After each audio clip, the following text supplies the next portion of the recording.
What's up, and welcome back to Cleats to Whistle podcast. This is the episode 1 of 2024. This is a kind of a new look. We have Coach Watson over there. But yeah, we have Isaac Sowells here. Very excited for this podcast. And again, thank you for coming on, man. We had a little technical difficulties, but we rolling now. All right. Thanks, Brad. Thanks for having me. Okay. And we're just going to get into these questions again. Man, did you grow up in Kentucky? Oh, yes. Actually, my parents actually met in college. My dad played for the University of Louisville from 1978 to 1980. My dad actually played defensive end, but before he went to University of Louisville, he went to a JUCO, which I don't think is a university anymore. Might be a different name, but I just know it was Northwest Arizona State. It was a JUCO. And then my dad had a couple options between Oklahoma, I remember, and U of L. He ended up coming to U of L. Like I said, that's how my parents met. He actually played defensive line, believe it or not. Okay. And actually, he is the O-line at Mayo here in Louisville, Kentucky, right? Yes, sir. This will be my second year coming up. Oh, okay, nice. He has a son that he's actually coaching, man. And that's got to be exciting. Oh, it is, but I have to be honest with you. I want to be that dad. He's a junior. He'll be a senior next time, he hits the field. But I just wanted to be a dad, sitting up in the stands, and then the opportunity, offensive line opening came up at the, Mail, then everybody was like, Isaac, you should coach the line. You should coach the line. I was like, okay. But I wasn't a fan of it at first because, I just wanted to be a dad. But I also know going to a junior year and understand the recruiting process, that the junior year is a very important year. So, I took advantage of that, and he took advantage of it, obviously, and now we're hitting the ground running. There we go, man. And it's a very exciting time. 2024 is here. First episode, we got Isaac here. But, man, we got a past, man. And, man, shout out some of your mentors, man, that you want to just give a shout out to. Oh, absolutely. One is real dear to my heart, John Bunting Jr. He was the head coach at Doss when I was there. He's actually retired now. Dragons. Oh, yeah. Doss Dragons till I died. That's where I went to high school at. Very dear to me. My offensive pretty much all those coaches. I'll give a shout out to Coach Robert Percy, Coach Lucas, Coach Bill Perkins. One that's very dear to my heart. Unfortunately, he passed away. Coach Mark Henry was very dear to me, man. That was my guy. And, pretty much all those guys. Coach Charlie Mudd was my basketball coach there. I could play basketball as well. So, yeah, a lot of great coaches. Mr. Lombard with the principal, he did so much for me. Unfortunately, he passed away as well. So even though you're here today, but like you said, dear to me, yeah, definitely those guys. Yeah, I love it, man. You always got to, you got to show some love to those guys, man. Oh, yeah, absolutely. I wouldn't trade it for the world. I was actually supposed to go to St. X. Things didn't work out, but I'm proud to be a Doss Dragon. Wow, that's crazy, man. Oh yeah. So what was the story behind the St. X story, man? Oh man, St. X, funds. Life happened at that particular time, and they missed out. Yeah. That's what Coach Glacier even tell you that. Basically is. I call him the Godfather, Coach Mike Glacier. I had developed a great relationship with him when I was in middle school. Things just didn't work out. But, actually we still keep in touch to this day. And I graduated high school in 2001. So you're talking about over 22 years. So, nothing personal. Unfortunately, they did win 2 state championships when I was in high school. I could have been a state champion, but, like I said, the relationships, though, that I just mentioned with all my coaches and mentors at Doss High School, you can't replace that. Yeah, you can't, man. That's awesome. Like growing up in Kentucky, man, you played Little League. What Little League team did you play for? I played for it was actually called the Muhammad Ali League. Okay. Back when I played for the Algonquin Park Steelers. I wouldn't even think about that. I actually still keep in touch with the head coach there. Well, he's not the coach anymore, but Coach Tyrone Anderson, who I still keep in touch with. He was my coach. Coach Cedric Presley was our line coach there. So, I was going to say great men. I've been around a lot of great men, great mentors. And then, like I say, even after, even with Little League, you would probably say 30 years ago, that I still have a relationship with till this day. Yeah, so you know what I mean, playing, you know what I mean, you've been D1 ball. You played high school. You did all this stuff, man. What's a certain memory that you got, man, that's always like it's there that you got to just tell the story? Definitely draft day. But I'll go back to the combine, who actually my roommate was Reggie Bush. He was actually my roommate at the combine, but Cleveland Browns, you go through this process, you go with all of this, the combine, which is up in Indianapolis. But back when I was there, we actually did the combine testing at the RCA Dome. You were what, round 4? Yep, fourth round. Yep. Okay. Yep, Kev. It was fourth round. I think it was like pick 112 or something like that. And I knew that's where I was projected to the third or the fourth round. But I had no contact with Cleveland whatsoever. So when I remember, back when they done, I'm not sure how they do it now, there was a card on our bed, with my name and stuff on it. We actually had a day where we had a certain hotel room number, but it did not take you the team, and it told you what time you had to meet. And each segment was 15 minutes. You're talking about over 300 guys at the combine. So, when we had our day of meeting, which we had right before our testing and things like that, like I met with the Chicago Bears, the San Diego Chargers, the Kansas City Chiefs, Pittsburgh Steelers back when Bill Cowher was there, Kansas City, Coach Herman Edwards, San Diego Chargers, unfortunately, Coach Martin Scheinheim passed away. Wow. Let's see. Some dudes, Mike Martz with Detroit. Hey.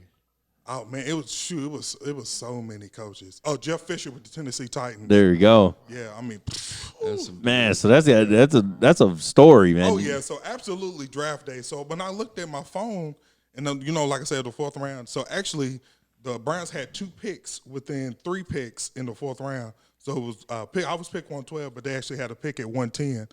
And I was sitting there looking at my phone like a 216 area code. Had no idea who it was.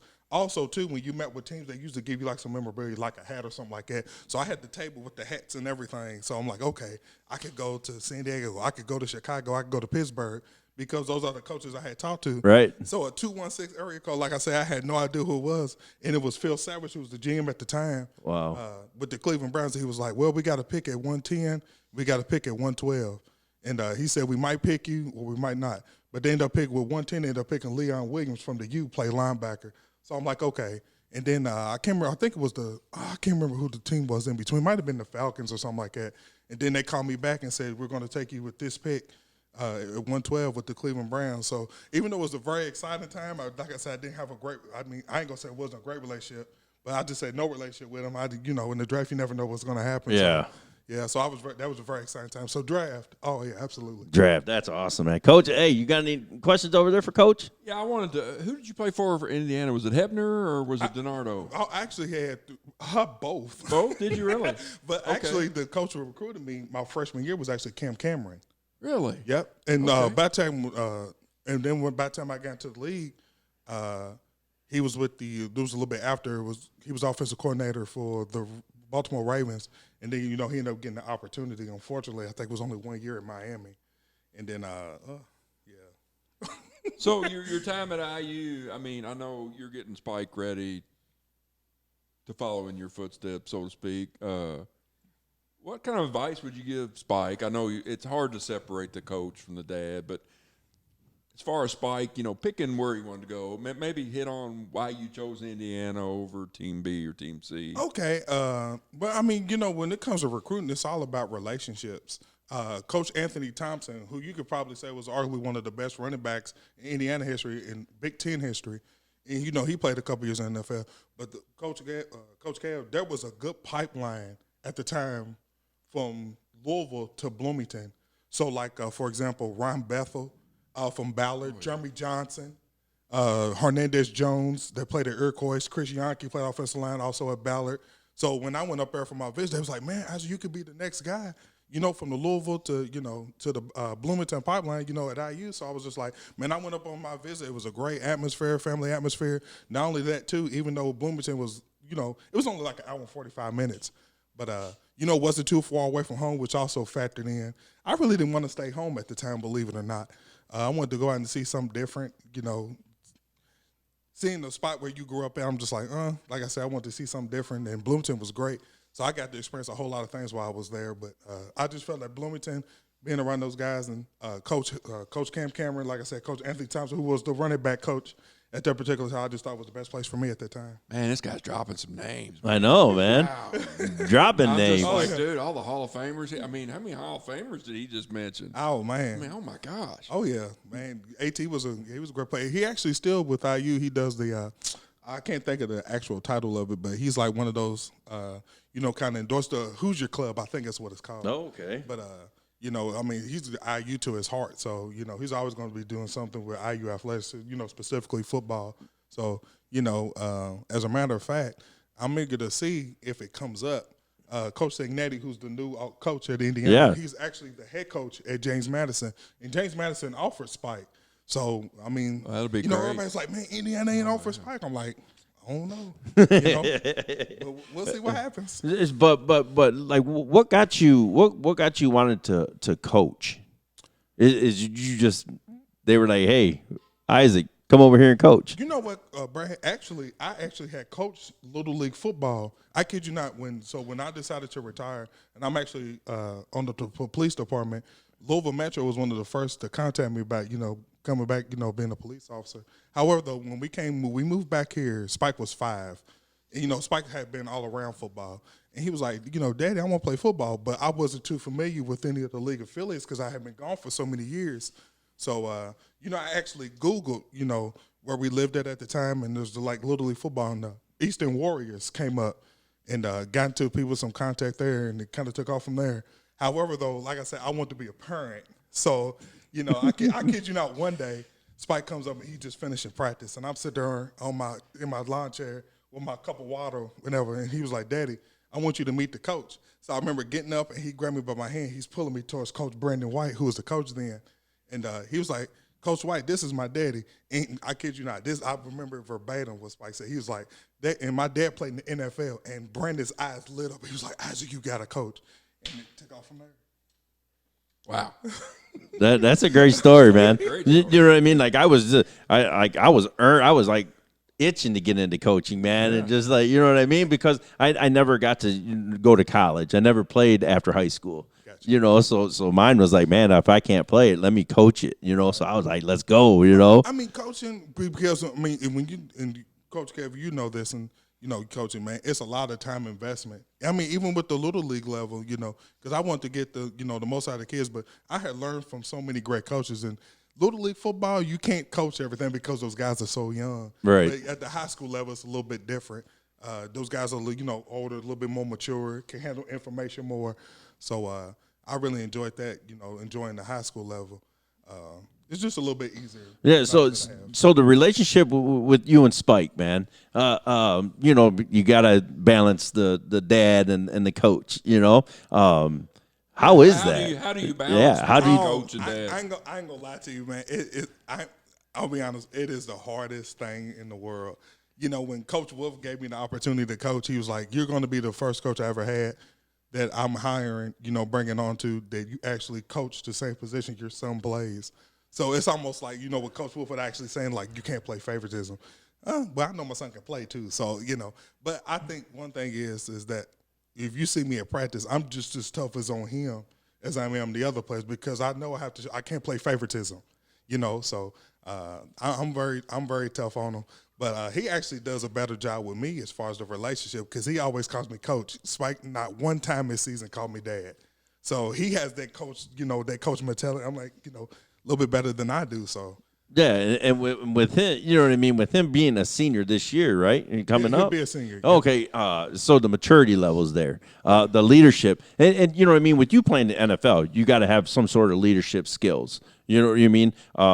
Is he like grabbing and learning from you on how to be a leader? I believe so. I tell you, and there's some things that we actually had to.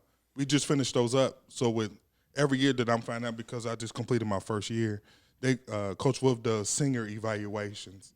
And one of the things that I said, because Spike even though he's a very good football player, he needs to work on being a leader just a little bit as far as like holding his friends, accountable that may be on the team. Sometimes it is good, and Coach Watson, I know you can attest for this. Sometimes it's maybe a little bit better if a kid says something to correct rather than the coach always yelling because, at times kids can tune you out. But and one thing I did ask for him that he could be more of a vocal leader. Yeah, and that's I don't see Spike being the vocal guy. I think he's the lead by example guy. Yeah, he is. He is. He's a very quiet kid, and yeah, he doesn't talk much like you just said. He leads with his play. Right. Yeah, he does. And that's okay. But you got to have those guys on the team. That's true. But you also got to have the guy that gets in everybody's butts. well, and that's the hard thing is, you know what I mean, that they're buddies. So they're like, Right. man, I don't want to get you mad, or you know what I mean. We've all dealt with that, you know. We also trying to win. Yeah, exactly. Well, and winning cures a lot too. I mean, it does. Yeah, and you know what I mean. I've been covering, you know what I mean, like Doss and Seneca and everything like that. But this is the first time I'm having, you know, somebody represent like a powerhouse in the city. You know what I mean. And I appreciate you taking this time because I always want to know, like, man, is the pressure really that much at that level? Oh yeah, absolutely. In male high school, I mean, you could probably say, you know, at Trinity, and I'm not gonna lie to you. I mean, but I mean, let's be honest. They was calling for cops here at Trinity. I mean, when you go to Trinity, they expect you to win, and he got one. I ain't gonna lie, Trinity gonna be a threat for the years to come because of that young quarterback they got. Yeah. You know? So yeah, he's gonna be tough. Yeah, and Trinity's gonna be a problem for the years to come. so you know, you playing in the league and you playing college ball and you playing you know what I mean, high school ball. There's always different stages of the stress. You know, how did you deal with that stress? Faith in God. That's number one.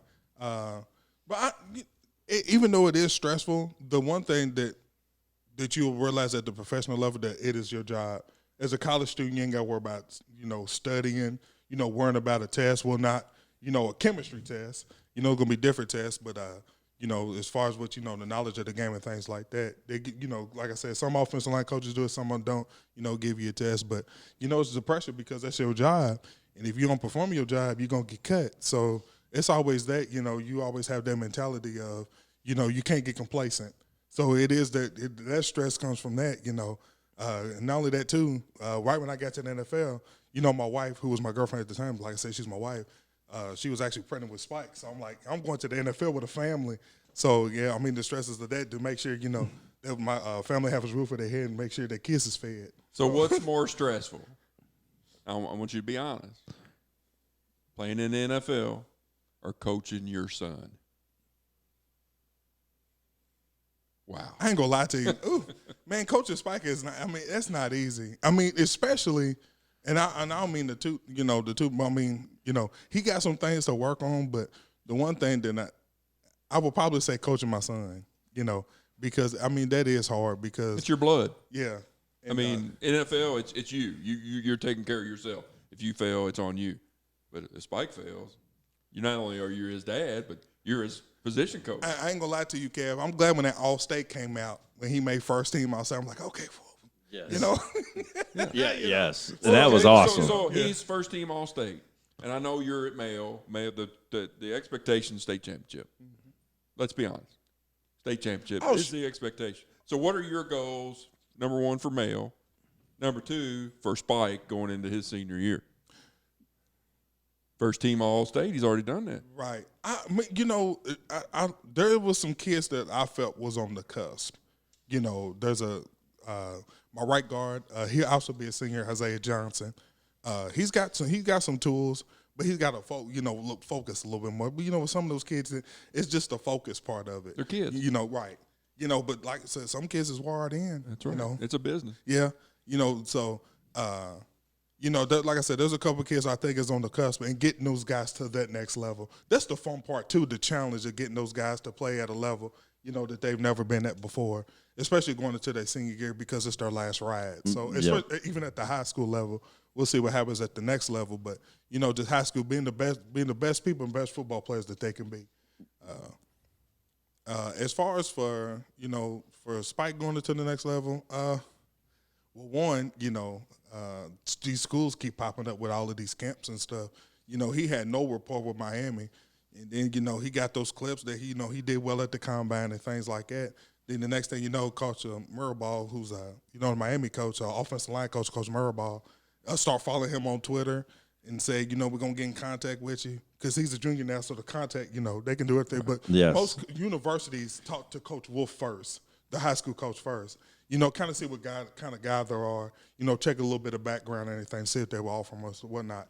But, then they popped up. So, I mean, shoot, who knows? Spike might have got another call right now. Who knows for all I know. Well, I used to tell my kids all the time, if you get that first offer, that's the toughest one.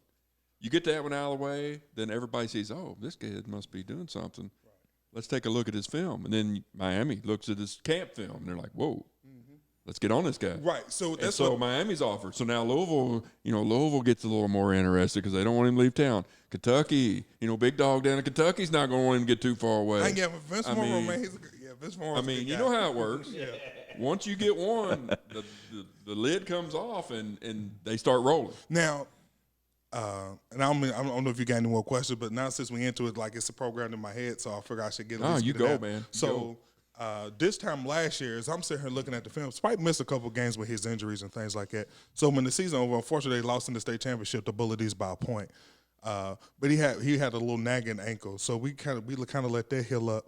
And I got him with his trainer, Mikael Mabry, never satisfied performance. Just kind of throwing it out there. That's Spike's trainer. There you go. Who, in my opinion, does a fabulous job with him. So I was just like, man, let's see if I can get him into some satellite camps. Unfortunately, in Kentucky, there was no camps within those first, in January, February. So we went up to Indiana. And in Indiana, FBS, their rules are a little bit different than FCS. So Indiana State ended up being up there. And Coach Kirk Mallory is the head coach up there, who was actually the DB coach when I was at IU under Coach Cam's staff, that first staff when I was there. So we ended up getting a good rapport. But, he couldn't offer him at the camp. So we ended up going to their junior day. And with the contact there was at the university within the NCAA guidelines. And just like what you said, he got an offer there. But, but he performed fabulous at the camp. But like what Coach Watson said, you go to these camps, and then I was like, I just hosted, and Spike does a great job with his huddle. All the things that you would see on Huddle on his Twitter, he controls all of that stuff. I don't do anything. I just take the cell phone. He tells me how to record it. He crops it, and then, he sends it to himself in the cloud, and then he takes care of it. I mean, he's real computer savvy. That's kind of his deal. That's going to be part of it. That's part of it, man. And with these kids knowing all that technology, man, they can whip it up real quick. One thing is too that really separates him. Like I just said, everything he does for himself. Like Spike, it wasn't even me that did the work. Like I said, I just did the recording. As far as the stuff that he puts on Twitter and things like that, he did that all himself. So if you see anything on Twitter with his films and things like that, his Huddle, he does all of that. Like his clips on Huddle. He got with Coach Wolf because before I got there, they got a great relationship. So he was like, well, what should I do with this? What I do with that? And like I said, Coach Wolf helped him out in that regard. So like I said, everything he does that you see, he does it. Yeah, that's awesome. And that was really my next question is about the staff being, you know what I mean? Watson's been on great staffs, man. You're on a powerhouse staff. You got to hold your weight, Oh, yeah. But how is that? Is there, you know what I mean, being in that pressure cooker, man, with those guys? How is that, man? Oh, man, Coach Wolf, man, he's a different cat. But I didn't even bring this up. Actually, I had coached. I don't know why I didn't, but I actually coached at Ballard High School for 1 year after I got done with Little League, and I actually coached at Central for 3 years, Central High School. We actually won state championship in 2018. So I should have brought Coach. So I should have brought up Coach Marvin Danzler too, being a great mentor. Oh, yeah, so, Marvin's a great guy. Yeah, he is. But again, like I said, I had coached offensive line there too. I mean, at Central too, you're expected to win there as well. If you're not in that, if you ain't in that state championship or knocking on the door, Central. I mean, it's a lot of pressure there too. Well, yeah, and then they for the school size that they are, they play a hell of a schedule. Oh yeah, yes they do. That goes back to Ty Scroggins. Yeah, Ty would go 5-5 and be perfectly fine with it, but they played the best teams every year. Yeah, and he 5-5 and win state championship. I mean, that's and I don't know if we talked about the combine on this before I had the malfunction with the stuff, but Isaac or your son Isaac went to the national combine. Was that the underclassmen combine? That was the U.S. Army. So the underclassmen is affiliated with Under Armour. And so actually, I had sent Spike to the underclassmen camp that was in Atlanta last year. Like I said, we did a couple camps in Indiana, and then we went down to the Atlanta. So I'm paying for this out of my own dime, but I believed in my son. And so believe it or not, the underclassmen camp. So when we went down there, it was actually supposed to be a 2-day camp. It was supposed to be Saturday and Sunday in Carrollton High School. Oh, man, that place is awesome, too. They actually got the number 1 quarterback there that plays there, Julian Lewis. That dude, oh, my God, special player. So when he went there, he actually ended up winning the offensive line MVP. So Roger Herbert, who's on the ESPN every year when they do the signing day, he's there. Craig, it's Craig. So he does the whole day of the ESPN recruiting and things like that. So he was actually there because Underclass was affiliated with ESPN. Oh, okay, got you. So when we went down there, it was like, okay, this kid we're so impressed with. He doesn't even have to do the camp tomorrow. So the Under Armour camp is an invite only. So for 2024, they actually just threw out the Orlando. I don't know if Spike's going to go to Atlanta or Columbus because they got different parts of the time of the year. But we were so impressed with this kid that he doesn't even have to come to the camp tomorrow. We're going to send him an invite to the Under Armour camp 2 weeks in Atlanta. And then they called Spike's name, Isaac Sowells. I was like, oh, snap. I knew he had a good camp, but it was some good kids there. Yeah. And then like I said, so then he wins the O-line MVP there. And then we go back and win Atlanta. He does good again and wins the O-line MVP there. And just like what you just said, those camps, that's when his recruiting really took off. And then when look, because what they do is they give the film and everything like that to the college coaches if they decide they can take it with or that they don't, But that's when that one right there when he won the Under Armour in Atlanta, it was like a lot of top kids there, and he didn't lose a rep. They was like, okay, who is this kid? Right. And that's when his recruiting really took off. Okay, and then so he just got back from camp though. And how was that? How did he do there? I know he finished top 10. Oh, yeah. So that was phenomenal, man. When I seen it on Twitter, honest, that's pound that chest, man. Because not happy with the top 10. Hey. I know. Well, here's the thing. The expectations are up there. Here's the thing when it comes to these camps. And this is the thing too. If every rep that you see, like those are his reps. Like he doesn't cut hardly any reps out. So I mean, as far as he camp, he wins a good portion of them. But if you see his technique is very solid. So one thing we tell him is hands and feet. Now you're not going to be able to get too much of their hands inside because when you do, there's no pads. So the one thing I always tell them too, because that's what a whole lot of people say, oh, they ain't got no pads on, they ain't got no pads on. Whether you got pads on or not, you can't coach feet and hands. We coach hands inside, we coach moving your feet. You still got to punch the chest plate. Exactly. You still got to you still got to punch it. Yeah. So I mean, even with that, even though he does that with me, I got a bag because he's got a strong punch and it kills my chest. But but the hands and feet specifically, that's what we try to concentrate on. And so when he wins his reps and stuff, his hands are inside, I don't want to sit there and knock kids or anything like that because I can't control who they get coached by. But at times I do see poor technique. But then some of those kids do a little bit extra, and I'm like, oh, they ain't got no pads on. Some of the offensive line punch them in the face. I'm like, in the game, that's going to be a flag. Yep. Little things like that. So, illegal hands to the face is the penalty.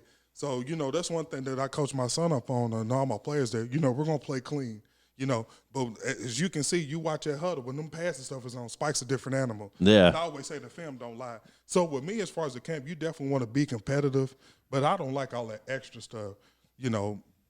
When the pads come on, you do what you got to do within the, the legal field of play. But, those camps, It's like 7-on-7. Anybody can win a 7-on-7 tournament, but it doesn't matter. Mm-hmm. I've seen so many teams win 7-on-7 tournaments and be 1-10. Right. I mean, it's a totally different animal. It's not realistic. But, with 7-on-7, to me, even though we're linemen, but what I see just being around good football, you just want to see good technique. That's right. As far as, wide receivers running the routes, they got to come back. If it's like, concentrate on your 10 yards, and then also the timing. So even though they don't have passes or anything on, there is some pros and stuff to it, in my opinion. doing those things. Yeah. A couple more questions, Coach, and we'll get you out of here. Spotlight some other players. I know you mentioned one, but spotlight another cat that's doing really good. That you're coaching. You just talking about like Mel as a whole? Yeah. I do like Antonio Harris. He's a wide receiver DB. He's got a couple offers. Solomon Conley is a linebacker that we have. I mean, that kid is tough. Not the biggest guy, but has a very high football IQ. I do like I said, my right guard Isaiah Johnson. Chase Burton, a running back, will be a junior coming up. He's a 2026 plays running back. We split time last year with him and Shamai Gates, which is Lionel Gates' son. Played at the University of Louisville right at the time when I was at IU. Okay. So he actually going to Louisville as well, playing running back. But Chase Burton, like I mentioned, is a guy to look out for. What is Cornelius' last name? Oh, daggone it. But he plays defensive end. I like him. So you guys got dogs all over the field, man. Is Mayo young or? When it comes to male, it's kind of like it's always a mixture of kids.